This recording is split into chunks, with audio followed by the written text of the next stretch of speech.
Good afternoon, everybody, and welcome to today's webinar, sponsored by the Association of Schools and Programs of Public Health, or more commonly referred to ASPPH. Sorry, my slides aren't cooperating. One second. Okay. All right. So I am Monica Statler, Director of Graduate Training Programs here at ASPPH, and I'll be leading today's presentation. The purpose of today's webinar is to share information about fellowship opportunities sponsored by ASPPH for soon-to-be graduates and recent alumni of our member CEPH or CEPH accredited schools and programs of public health. I am joined today by my colleague, Sierra Sledge, who is a brand new ASPPH staff member. In fact, today is only her second day with ASPPH. Sierra will serve as our new Fellowship Program Manager. She has an MPH from the University of North Carolina at Charlotte, and she herself has just recently completed a fellowship at the CDC. I'm beyond delighted to have Sierra join our team here at ASPPH. So welcome, Sierra. Now, moving on to our agenda, during today's webinar, we will share information about fellowship opportunities at two federal agencies, the U.S. Environmental Protection Agency, or EPA, and the Centers for Disease Control and Prevention, or CDC. In addition, we will provide an overview of the general application process for all ASPPH fellowships. We're also joined today by two speakers who will provide their firsthand experience and knowledge of the fellowship programs. Joanne Johnson, who is a current ASPPH fellow at the CDC, and Burnley Truax, who's a current ASPPH fellow at the EPA. Lastly, we have allotted time at the end of the program for questions and answers. Now, before we start, a few housekeeping details. At any time during the webinar, you can type your question into the questions box, a little Q&A box down at the bottom of your screen on the toolbar. And we will address all questions during the question and answer session after the formal presentation. So now to begin. The Association of Schools and Programs of Public Health, known as ASPPH, is the voice of accredited public health education. We represent schools and programs accredited by the Council on Education for Public Health, or commonly referenced CEPH or CEPH. ASPPH is pleased to partner with federal agencies, including the EPA, the CDC, and the USDA, to offer public health training opportunities for students and recent graduates of our member schools and programs. Now, you might ask yourself what distinguishes the ASPPH training programs from all other fellowship programs out there. First and foremost, with over 40 years of training program experience, ASPPH provides highly respected and recognized mentor training programs specifically aimed at fostering the growth of early career public health professionals.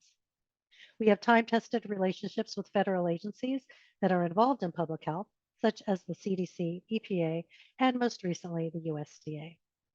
The performance of our fellows speaks for itself, as a significant number of the program participants go on to become full-time employees or contractors at their host agencies.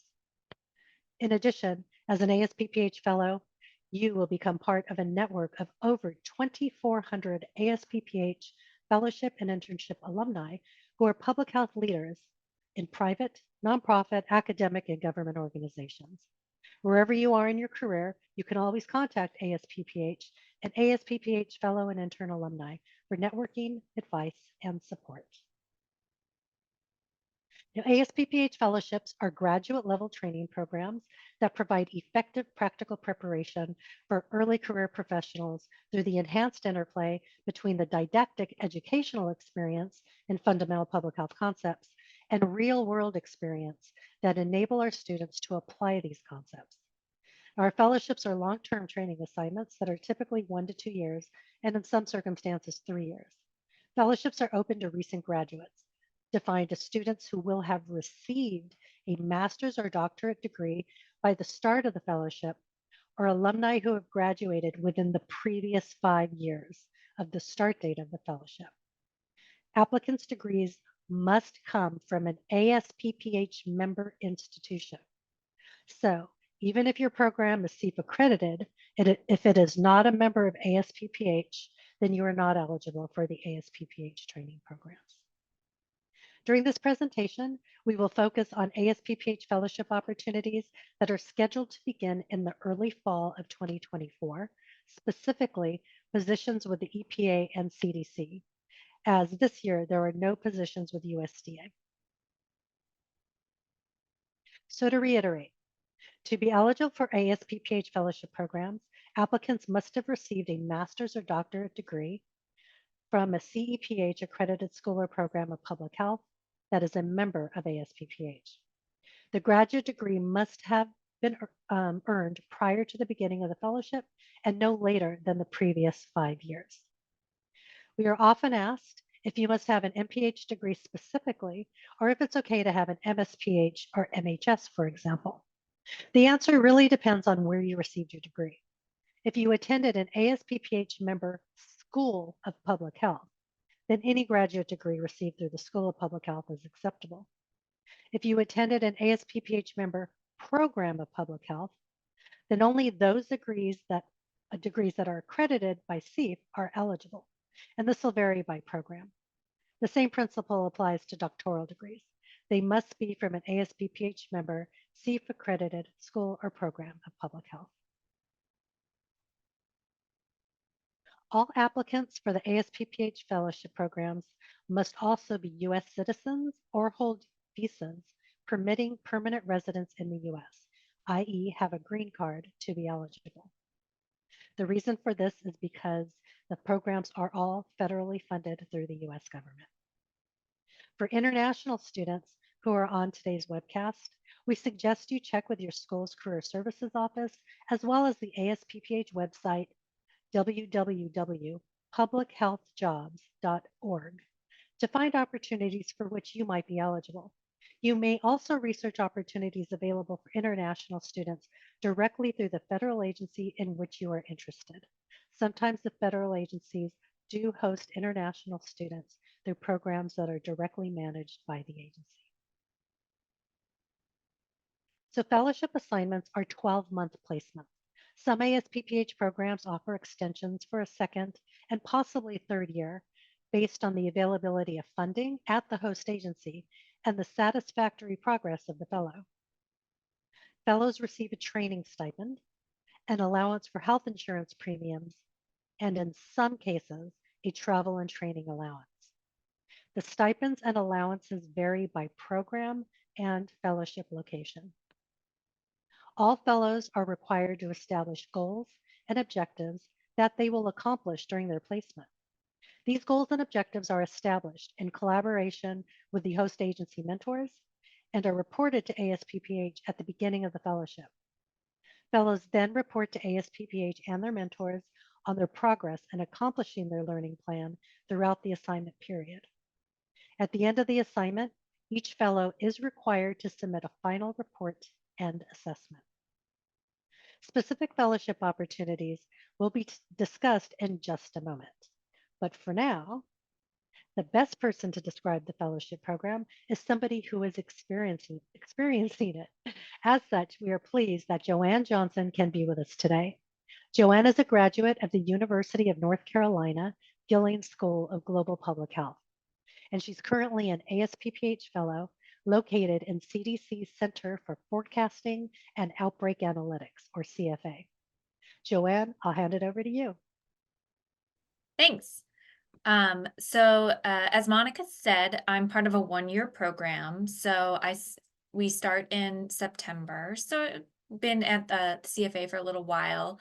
I will say something a little bit unique and why you might not have heard of the CFA before is it is the newest CDC center. So we're only 2 years old, which has been really exciting for me to sort of be on the forefront in an agency that doesn't have a lot of pre-established protocol. So we are sort of learning and creating things as we go. Specifically, I am working on the communications team for the Office of the Director at the CFA. And that sort of means that I'm supporting mostly the senior leadership or the higher level messaging for the agency versus a specific sub-team or task force or something like that. So what does that look like? What does that mean? On a day-to-day basis, I would say my work shifts around a lot. It's very reactionary. So I always have a couple longer ongoing projects, and then also just sort of pop-up requests that I'm responding to. So the quick responses are often things where I'm creating presentations, talking points, support for the director or other leaders of the agency when they're asked to do a podcast, do a television interview, speak at a conference, speak at a meeting, things like that. Some even include speaking at university systems like some of you might be at now. So that might come in and say 2 days, we want a slide set show and talking points, which are kind of halfway between a speech and an outline. At the same time, there's ongoing communication projects like reformulating overall strategy, doing reports like annual planning. A kind of neat project right now across the CDC is the Clean Slate Initiative, which has to do with every single center is revamping their websites to be more plain language, more user friendly, and more consistent across all of the websites. So that's something from the communication aspect. We're really involved in what's the content, what does it look like, doing a bit of web development. So for me, it's a combination of writing, of formulating a voice, internal and external communications, and then also getting to know a lot of protocols and guidelines at the CDC for how do you talk about health information, especially things that are really complex data science and analytics. Okay, I'm checking my time, so I could keep talking because I dabble in a lot of different things, but to switch gears a little bit, I have one main mentor or supervisor in this role, and a lot of folks actually have two. My agency is just a lot smaller because it is newer, so I have sort of one main person who I meet with on a weekly basis. But I would say just my experience is also all senior leadership has been really friendly and meeting for one-on-ones, mentoring me, answering any questions, really encouraging me to continue to work in the CDC, apply to full-time positions after the fellowship is up. So that's another thing to keep in mind is this is a pretty unique opportunity to both develop some hard skills in your job, but also get a lot of mentoring and discuss with folks what could your career trajectory look like. Okay, I think that was 5 minutes. Great, great. Thank you so much, Joanne. We really appreciate you taking the time to share that experience and your perspective. And I think that it really is important to remember the significance of the mentoring aspect in the fellowship because that is very key. And also, so Joanne's position is initially a year, but CDC fellows do have the opportunity to renew up to 3 years under the fellowship. So who knows? Hopefully, Joanne will stick around for another year or two. But now we're going to move direction and we're going to discuss the ASPPH programs that are currently accepting applications. There we go. Okay, so we're excited to announce new fellowship opportunities that will begin in 2024 with the ASPPH EPA Environmental Health Fellowship Program and the ASPPH CDC Public Health Fellowship Program. Now, the ASPPH EPA Fellowship application cycle is currently open, and the deadline is soon. It is January 31st. So you want to make sure that you get moving right away if you haven't yet started your application. The ASPPH CDC Fellowship Program hasn't opened yet, but it will be opening next week on the 19th, and the deadline will be March 8th. The deadlines apply to all fellowship materials. So your letters of recommendation, your faculty advisor verification, those items are also due on the same due dates. So be sure to keep this in mind as you proceed with the fellowship process. And we'll discuss this a bit more in a few minutes. Now, the goal of the ASPPH EPA Environmental Health Fellowship Program is to provide professional training and opportunities for early career public health professionals to be involved with the EPA on current and emerging environmental public health needs. The program provides fellows the opportunity to train under nationally recognized experts who work to protect human health and the environment at a national and international level. Now, potential training areas include public health and climate crisis, environmental justice and civil rights, clean and healthy air for all communities, safety of chemicals for people and the environment, and children's environmental health. Now, fellowship locations are primarily in Washington, D.C., and sometimes Research Triangle Park, North Carolina, but there are also occasionally opportunities open at EPA regional offices. Now, exact locations of the fellowships will not be determined until later on in the application process. So you won't know which projects you are being offered until later in the process. And the 12-month placements are expected to begin this year in October.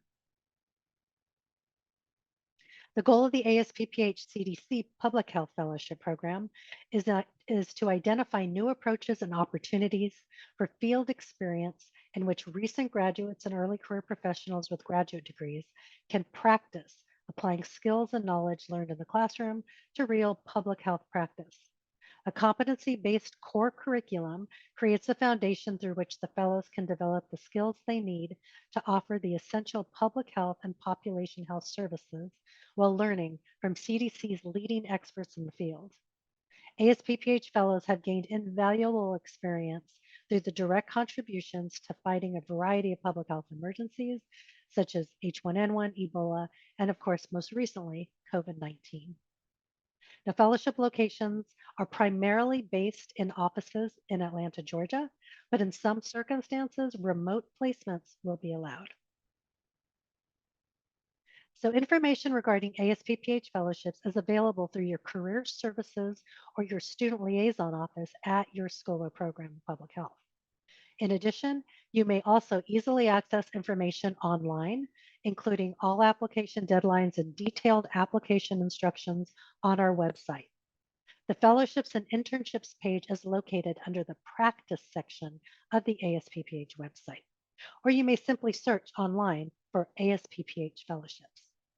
You can also go directly to the Fellowships application portal, where you can create an account and apply to the program. And as I mentioned, the CDC Fellowship has not yet been announced. So if you go on right now, you won't see the program announcement for that fellowship quite yet. But it will be announced next week. And the best way to stay up to date about our training opportunities as they become available is to subscribe to the ASPPH Friday letter. We will announce the CDC Fellowship Program next week and all other fellowship openings through the ASPPH Friday letter. And we also advertise partner opportunities as well. So I'll now talk about the application process. To apply for a fellowship, applicants first need to create an account in the ASPPH application portal if you don't already have one. Now, for those of you who already have an account in our system, you can also sign in from this same page. To begin, there are 5 main components of the application process. First, you'll need your CV or resume. You'll need 2 letters of recommendation, which are specific to the program that you're applying to. So for example, if you're applying to CDC, make sure that your mentor or your reference isn't speaking to the EPA fellowship. Now, if you only want to ask somebody for a single letter and you are applying to both programs, just ask them not to specifically state CDC or EPA. They can state, for example, the ASPPH fellowship. And that way, the letters aren't specific to one program or the other, and you can use a single letter. Now, suggested references are individuals with whom you have built a substantial relationship, either through school, public health practice, volunteer or community service, or another professional experience. The individuals should be able to speak effectively to address your skills, qualities, and personal attributes. It is critical to select references who can speak well to your assets and abilities that make you a strong candidate for the fellowship. Now, a graduate transcript from your school or program of public health is also required. Just your graduate transcript. There's no need to provide undergraduate transcripts. Now, for the application, you may submit an official or unofficial transcript. So unofficial is okay for the application. But if you are selected for a position, then at that point, you must provide your official graduate transcript before you can begin the fellowship. In addition, ASPPH now requires applicants to complete 2 essay prompts, unlike prior years when there was only one. Now, the first essay prompt is specific to the position to which you are applying. So if you apply to only one position, you only need to submit one essay for that prompt. But if you apply to 3 positions, you will need to submit 3 different essays. The application does allow you to apply to up to 3 different positions under each program. The second prompt will be specific to the program to which you are applying, either CDC or EPA. Now, this will include only one essay, and in this essay, you will explain your personal and professional interests, strengths, and qualifications for succeeding in this particular fellowship assignment and how it will benefit your long-term plans in the field of public health. Now, remember, in both essays, be sure to highlight your unique lived experiences and attributes. Special consideration will be given to candidates with exposure to a broad array of life experiences and viewpoints, and you can bring diverse perspectives and experiences to the fellowship project, environmental health, or public health, or population health. You will also need to provide your faculty advisor information. This is only for applicants who have not yet graduated or whose transcript does not yet show your graduation date. So an advisor will need to verify your graduation date. Finally, if you are not a U.S. citizen, but instead a permanent resident, you will be asked to indicate that on your application. Both green card holders and U.S. citizens will be required to provide proof of citizenship or residency status if you are offered a position, as all fellows are required to go through a federal security clearance process upon beginning the fellowship. Now, before we show you how to use the ASPPH application portal, I am pleased to welcome Bernley Truex. Bernley is a graduate of the University of Michigan School of Public Health and is a current ASPPH EPA Fellow based in EPA's Office of Environmental Justice and External Civil Rights. Bernley is going to share some insight on how to submit a strong application. Welcome, Bernley. Thank you. Thank you, Monica. Thank you, Sierra. Thank you, Joanne, and ASPPH for the opportunity to speak. As Monica mentioned, my name is Bernley Truex. I am located in DC at the EPA headquarters in the Office of Environmental Justice and External Civil Rights. And before coming into public health, I worked a slew of jobs and had experiences that introduced me to public health. Then I got my public health training, and now I'm having this wonderful fellowship experience of understanding specifically environmental health on the government in a government setting. And I say that because I think one of my biggest tips for submitting a successful application, a large part of the application process is the essays. And my biggest tip is to personalize your essays and to uplift whatever compilation of experiences that you've had and have brought you into public health. I think in a similar way, when we all applied to our schools of public health, we wrote a statement of purpose. And that statement of purpose is you articulating why your public health program can be a tool to launch you into your career. And I approached the ASPPH application in a similar way, where this fellowship is different than a job because the expectation is not that you're a finished product yet. And of course, for some jobs, that's also not the expectation. But the fellowship is a training opportunity. So it's the balance of articulating what you have learned and your principles and your motivations, your personality through the essays, but also articulating what you can learn and how the fellowship can be a tool to launch you into your public health career. I I think a big part of that is articulating your public health journey or your public health narrative.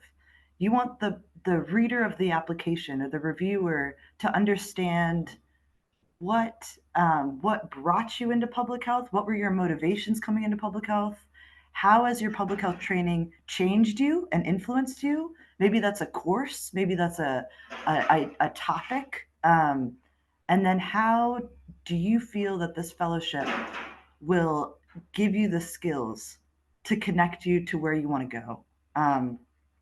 And I think as prospective applicants, as Joanne and I were both prospective applicants just a year ago, we can kind of pigeonhole ourselves or narrow and limit our perspectives because we're so focused on the outcome of completing the application. But I would encourage you as prospective applicants to take it almost as a self-reflection exercise because both of the essay questions are really asking how do you weave your personal experiences, maybe that's people you've met in your life, maybe that's the community you live in, maybe that's work experiences you have, personal experiences with your public health training and your work experiences in professional life. How do you weave these together into a narrative that says I am committed to public health and I want to learn X, Y, and Z. And here's how the fellowship can do that. And so I also just want to stress that I mean, I think I came into this fellowship not really being able to specifically articulate how I'm going to use the fellowship, but I knew I was going to use the fellowship. So I think we're a diverse amount of people here, right? And some people, they have their 10-year plan very, very marked out, very articulated, very planned with a specific job in mind. And that's awesome. I come from the strain of people where I know that I will be doing environmental health in some respect. I don't know if that's in a nonprofit organization, in a government setting, in at a public health agency. I don't know what that physically looks like, but I'm getting there, and we're all getting there. We're all in the process of getting there. But when I was writing my application, I knew that EPA and the government intersects all of environmental health. And I wanted to gain that experience. So I say that because I don't want you to get stuck on the fact that, oh, I don't know specifically how I'm going to use it. I would focus on more that this is a tool to open multiple doors, more doors. So I would call on your personal experience. I would call on your public health training, and focus on creating that narrative of there's other parts of the application process that are more fixed, like your resume and your transcript, and that'll show a piece of you. But the essays are an opportunity to personalize yourself, show a realization that you had, show motivations that you have. I think one thing that we're told a lot as students is people love our excitement. And I have felt that as a fellow at the EPA, where people love sharing excitement, but also making all these connections. As students, we take classes in many different topics. And during the day, you have biostatistics, environmental health, epidemiology, and you all pull them in and you're integrating them in real time on that day. And so I would say, don't minimize an experience because you don't think it's important. That uplift the diversity of experiences that you have. And here's a way that you can articulate to the review panel and to yourself of how you can do that. And all the best. And wonderful. It's wonderful to be here, and it's wonderful to be doing public health because it impacts all of us. We're all impacted by the work that we do, and it's very powerful. Thank you, Monica. Thank you, Sierra. Terrific. Thank you, Burnley, for sharing your insight in submitting a successful application, and particularly the importance of those essays. The other thing that I'm going to add to that is make sure you have your essay reviewed by multiple people. I mean, not 10, but have, a couple of people, mainly one of your professors, maybe somebody else who is a public health professional, maybe even to somebody who isn't in public health, just to make sure you're making sense, right? So those are some wonderful tips to point out. So thank you, Burnley, for taking the time to do that. Okay. So now moving on to the application portal. This is what the portal currently looks like. And the first step in applying is to visit this application portal, which is at fellowships fellowship-internships.asppph.org. But this link is available on the main fellowships page of the ASPPH website. And you may log in or sign up for a new account directly from this page. Now, once you've logged in, you'll see that the homepage of you'll see the homepage of the application portal. And this page shows any open applications at the top, including the application deadline and a link to view the full program announcement. So right now, if you log in, you'll see EPA and the program announcement. You will not see CDC until next Friday. So as I said, the link to the program announcement will be right next to the name of the program and the deadline. The program announcement is the most important resource you're going to have when applying to the fellowship. And I cannot stress this enough.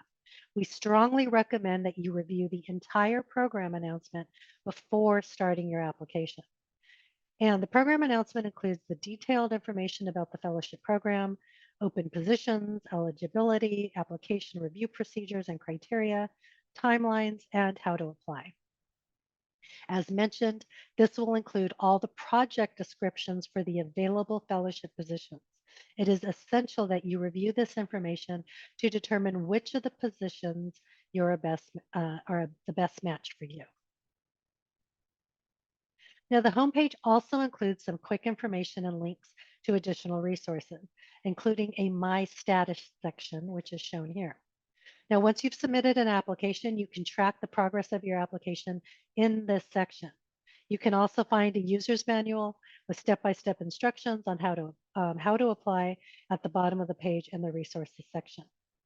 Now, under the My Status section, as I said, you'll be able to track your progress. So it'll show applications submitted, when you're in objective review, when you've gone on a technical review, and we'll get into that in a minute. You'll be able to see where your application is in the process. In addition, you can also see if your recommenders and advisor have submitted their materials for you. So if you see that that they have not yet submitted their pieces and the deadline's approaching, we suggest you reach out to them with a friendly reminder. Now you'll see here that there are 5 steps to complete and submit your application. Step 1 is the My Profile page. Here you'll enter your personal and contact information. Please be sure to use a permanent email address for your application, as this is the email ASPPH will use to contact you about your application throughout the entire process. So a school email might not be the best option if you won't have access to it after you graduate. Step 2 is the My Education section, which is where you'll enter your degree information and upload your resume and transcript. Note that in the application system, you may upload an unofficial graduate transcript for the purpose of the application, but as mentioned previously, if you are offered and accept a fellowship position, at that time you'll be required to offer or to provide an official graduate transcript. In addition, when you enter your graduation date, if you have not yet graduated, you will be directed to enter your faculty advisor information. In part 3 of the application, you'll have the opportunity to generate an email to your faculty advisor.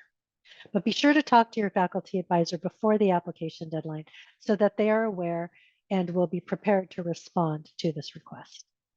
Step 2 is also where you will upload your resume and graduate transcripts. Now, step 3 is the My Application section. This is where you'll select the positions you are applying to and upload your essays to those positions, as well as enter the information for your references. Now, under the first essay prompt, you'll see a list of training opportunities for the fellowship program. If you are unsure which opportunities you want to apply to, that's when you'll refer back to the program announcement, which includes details about each position. You will apply to the position you are interested in by uploading an essay to that position. So for positions that you're not interested in, simply bypass them. No need to upload anything. But the way you indicate interest in a position is by uploading that essay for the position. Now, you may apply to a maximum of 3 positions under each fellowship program. The system won't allow you to upload more than 3 essays per program. So to clarify, If you wish to apply to both CDC and EPA programs, you may apply to 3 positions under the CDC and another three positions under the EPA. Now, because the applications are separate for each program. Now, further down the page, you will see the second essay prompt. This prompt is unique to the program, so EPAs will have a different prompt than CDCs. The reference section is at the bottom of section 3. This is where you will enter the contact information for the 2 people who have agreed to write letters of recommendation. There is no restriction on whom you may request to be your reference, but as discussed earlier, they should be people who can speak well to your experience and qualifications for the program and the positions you are applying to. They should know you very well. You will also see at the bottom of the page a newly implemented feature, the Send Now button. Now, with this new feature, you will have the opportunity to generate emails to your faculty advisor if you have not yet graduated, and your references prior to submitting your application. Now, if you don't click Send Now in the application, the emails to the references and your advisors will not go out until you hit that Submit button. And then remember, the deadline for the faculty advisor and references to submit their pieces is the same as your application deadline. Therefore, we highly recommend utilizing the Send Now feature to generate the emails before submitting your application so that they also have time to complete their letters of recommendation before the deadline. In step 4, you will review the entire application. If you need to make any changes, simply click on the pencil icon next to the section you want to revise, and it will take you back to that section to make changes. The final step is to submit your application, which is step 5. Check the box to electronically sign your application and then hit the Submit button. When your application is successfully submitted, you will receive a confirmation email. At the time of submission, the system will automatically generate emails to your references or faculty advisors if you had not already done so using that Send Now button.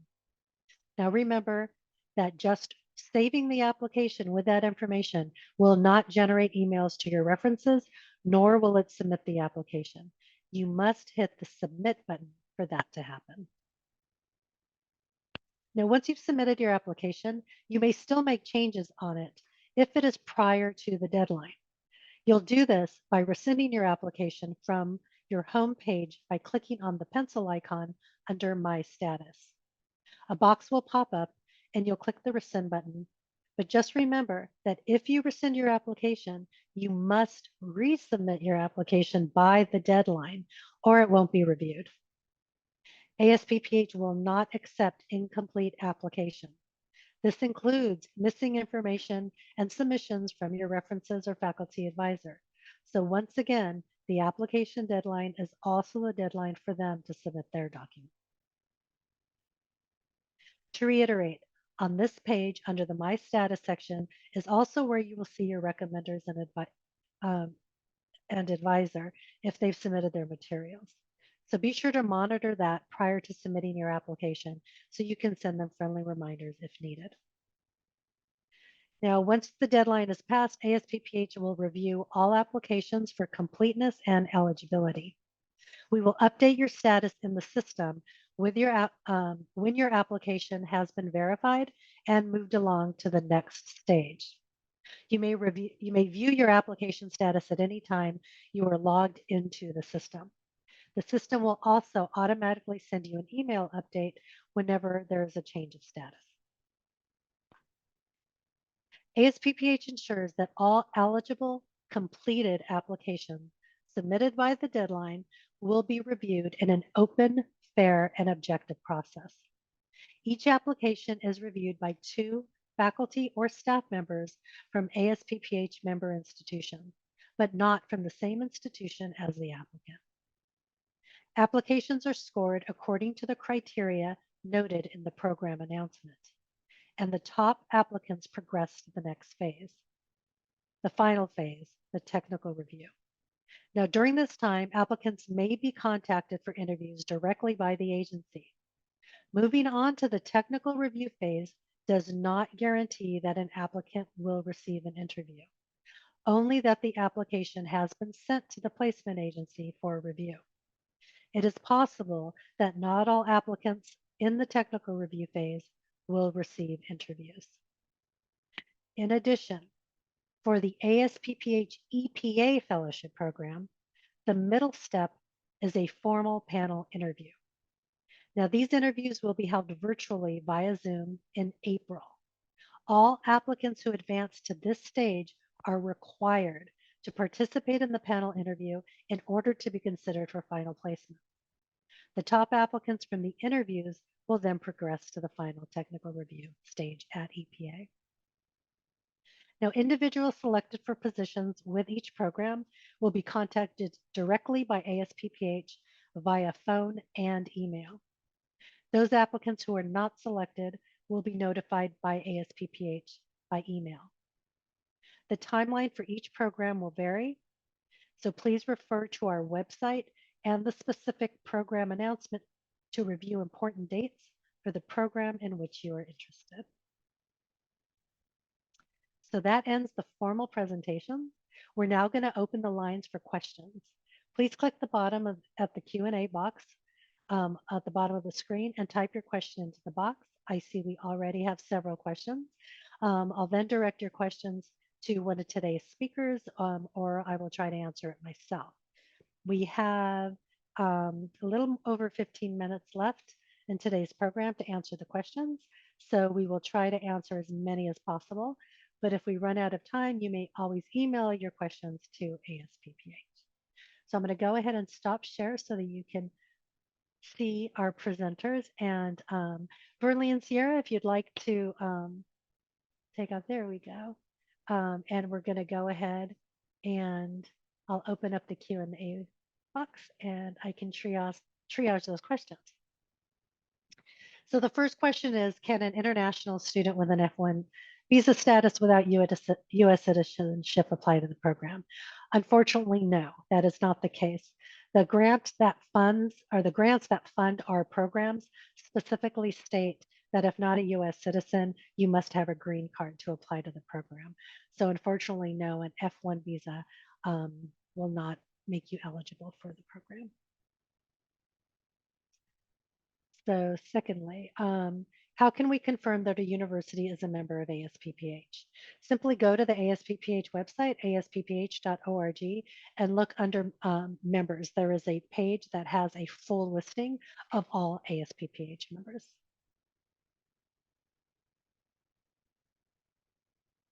So there is an applicant from the university in India. And unfortunately, no, that is not an ASPPH member institution. Moving on, can undergraduate applicants apply? Unfortunately, no, these are graduate level fellowship programs. So applicants must have their graduate degree in public health to apply to these particular fellowship programs. A side note, we're actually working, we're hoping to be able to provide some type of fellowship program in the future for undergraduates, but currently and historically, all of our fellowship programs are for graduate level applicants.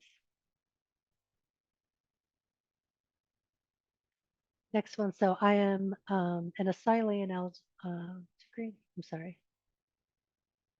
So it says, I am waiting to complete my 1-year period to apply for a green card. So unfortunately, right now you are not eligible.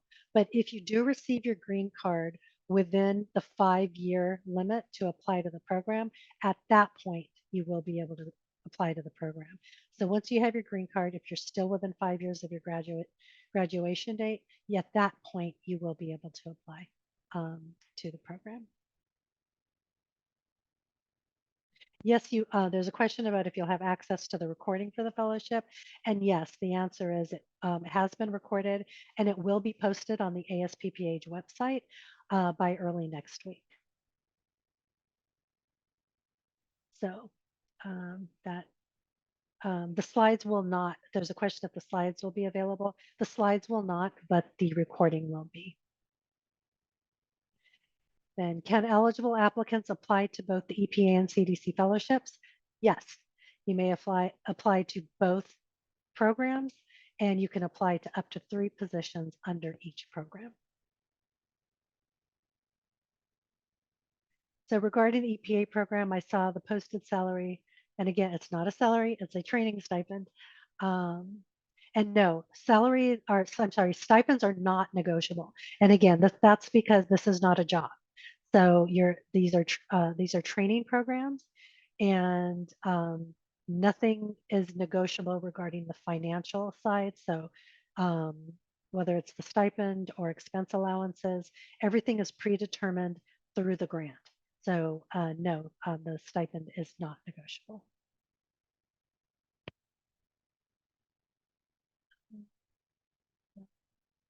Go on. So how many candidates are offered these fellowships per opening? Are these fellowships remotely based? So for CDC, we already know there are going to be 7 positions that are open. For the EPA program, we do not yet know how many positions are going to be available. We will not know that until later on in the process. So long after the application is due, we won't know exactly how many positions are going to be offered. We do know that some of the CDC positions will allow for remote placements. For the EPA program, we do not know that yet. I do know that this year they did ask for fellows to relocate to do a hybrid approach for the fellowship, but CDC, they have allowed for entirely remote positions. Okay, so is there a point of contact for the fellowship program in addition to the website just stated? Yes, myself and Sierra Sledge are the points of contact. But the email you should send your inquiries to is the training programs at ASPPH. So that is the email that we will check regularly for fellowship inquiries. So we do ask that you send inquiries to training programs at ASPPH.org. So now we have, how did you stand out as a candidate? So Burnley, I know you talked a little bit about, what you did to make your essay stand out. But why don't you talk about, now that you've been there and you've had a chance to talk to your mentors, I'm assuming you've had some conversations with them about why they chose you. So if you can talk a little bit about that and just other ways how you really made yourself stand out. Yeah, I think it's hard to put yourself in the shoes of the person reading your application, but when they haven't met you and they're reading through your transcript, they're reading through your resume, and you know what it was like to work X job or take X course, but they don't know that. And so I do think why I was what made me a competitive applicant was my diversity of experiences, work experiences before public health. I think the way that I talked about my courses and how I connected my courses to what I had done, and also articulated how am I, as just a member of the public, impacted by the work that EPA does. It's making those ties, because you can state, oh, I took X class or I worked X job, but you need to weave that together for the reviewer, because that's the whole nature of articulating your narrative of your public health journey. So I think, and being honest, being genuine, with, for instance, I didn't know what public health was in undergrad, and who was the first person to tell me, hey, that's public health? You're asking about like hearing protection at your job, that's public health. Have you talked to X person? So I think really being honest about what your journey was and what you've been motivated by, and expressing your genuine excitement and your interest. And I'm sorry, I can keep going, but, and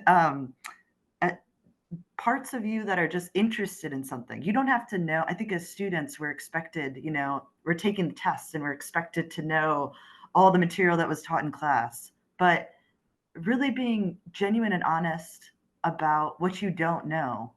For instance, I'm in the Policy and Analysis Division within the Office of Environmental Justice and External Civil Rights, and I articulated in my application that I do not have policy experience, but I want policy experience in a government setting. Here's the experience I can bring. Here's what I don't have. And the fellowship can help me, train me in the experience that I don't have, to launch me into my career. So I think what makes you a standout candidate is really being self-reflective and what's your genuine experience of public health and how you use the fellowship. Great, thank you. And Joanne, how about you? What do you think you did to make yourself stand out in your? Yeah. Also, I'm sorry if you hear some drilling in the background. But I would definitely lean on thinking about not the jobs in your past, but specifically the skills that you developed in those roles. And in that mindset too, it does not need to be a paid job. For example, some things I leaned on in applying was an experience I had doing public health related political lobbying. um, and speaking to some of the elements of like working with professionals across different fields, right? So working with policymakers, translating between data science and public health policy, forming groups of constituents, speaking to different audiences too. So think about the skills you've developed and the audiences that you've worked with as well. So volunteer opportunities, work you might have done in classes to get specific expertise in a topic area, and then how can you apply those skills to the actual projects of the position you're applying for. And at least for the CDC fellowships, I'm not sure about the EPA ones, the descriptions of the roles you're applying to are quite specific, so you can really delve into that of thinking about how would I use these skills that I have for the projects and the work that they're currently doing too. So really doing that little bit of homework of connecting some of those puzzle pieces to what that agency and that role will be asking you to do. And then also if you get to the interview stage with them, really being curious about what kind of work they have in mind and thinking about not just how your skills can fit that, but how they can actually elevate that too. So maybe even making a suggestion here or there, because the more you can show that you're thinking not just about right now, but about where you can take that center, that work, the better. Wonderful, thank you. Great, great information and great input. I will add that EPA is unlike CDC. The project descriptions don't come until later on. And the reason for that is because just administratively and logistically, we don't know what offices will be hosting fellows until later in the process. So that's why when you log into the system and you see the EPA training areas, they're a little more general, but I think that can provide a different type of opportunity for you to elaborate in your essays, because it isn't as specific. So you might have a broader broader ways to really pull in all of your past experience. So. Okay, so then we have another question. For the transcript, if we are attending the same school as our undergrad, is it okay if we can't separate them? Absolutely, that happens, it's fine. It's just simply not required to submit your undergrad transcripts. Then we have, is it a strict limit of 2 references, or will the reviewers read more if we include 3 to 4? The system doesn't even allow you to upload more than 2, okay? Because no, they will not read more than 2. So, so no, only 2 references. So how to submit transcript if we graduate late. So if you're graduating later, then submit what you have at that point, right? Because it'll, it won't show your graduation date, but that's where your faculty advisor will come into play. And so if because remember, you have to have graduated by the time the fellowship starts. So with CDC, that's September. With EPA, it's October. So the latest you can graduate for this year is August of, I think that's the last time they have graduation, is August of 2024. So if you're applying during this cycle, your advisor should be able to anticipate that, yeah, they're on track to graduate in August of 2024, and they will confirm that in the system. So that's how, and you'll just submit the whatever transcript you have at that point. Okay. So could you share a website link for each program for the international students? We don't have any programs for international students, unfortunately. Okay, so for the public health option, if I would like to work remotely, I would be able to apply for that. Well, no, that isn't determined until later. So for the CDC positions that are going to be announced next week, it will show next to each position description under location if there is going to be a remote or hybrid option. So you'll know before you apply to those. For EPA, you won't know until later. Okay. So you can make the decision at that point if you want to apply to those positions or not. Okay. So how long is the interview process? There is a description in the program description for each of the months in which each phase will happen. So it does take a few months for the entire application process because we're very thorough. And so we do have multiple levels of review for the applications, including the interviews, but we're on schedule to have every position placed and locked in the middle of June. We'll start extending offers in mid-May. This is for both programs. So in mid-May is when we'll start extending offers, and we should have all the positions finalized and filled by mid-June. Okay. So for the EPA fellowship, the second essay prompt on the fellowship application instructions document is different than what was mentioned. Okay. Well, obviously you're going to go with the one that's in the site. I might have just copied the wrong one for the presentation, but you're definitely going to go with the one that's actually on the website. How much time do we have? We're almost, let me see if I can find a quick one.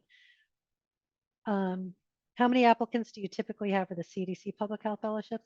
Last year we had about 200 applications and a little over maybe, and we ended up filling, I believe it was 22 new positions. This year there will not be that many positions, but I do anticipate the same number of applications.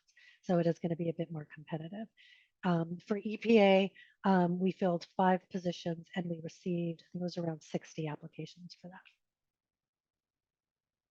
Monica, there's a lot of questions about if health insurance is provided and the amount of the stipends. Thank you. So the amount of stipends, again, does vary. So it's different between CDC and EPA. That's because it's based on their, by the GS levels and their headquarter locations. EPA is based in DC, CDC is based in Atlanta. That's why it's a little higher for the EPA fellows. And regarding health insurance, all fellows will receive a health insurance allowance so that we will cover the monthly premiums for your medical, dental, and vision. So you will have the opportunity to be reimbursed for those expenses from your health insurance allowance. So you will be, fellows are required to secure insurance on their own. Since you're not employees, you will not have access, for example, to ASPPH's employee health insurance because you're not employees, and nor are you employees of the agency.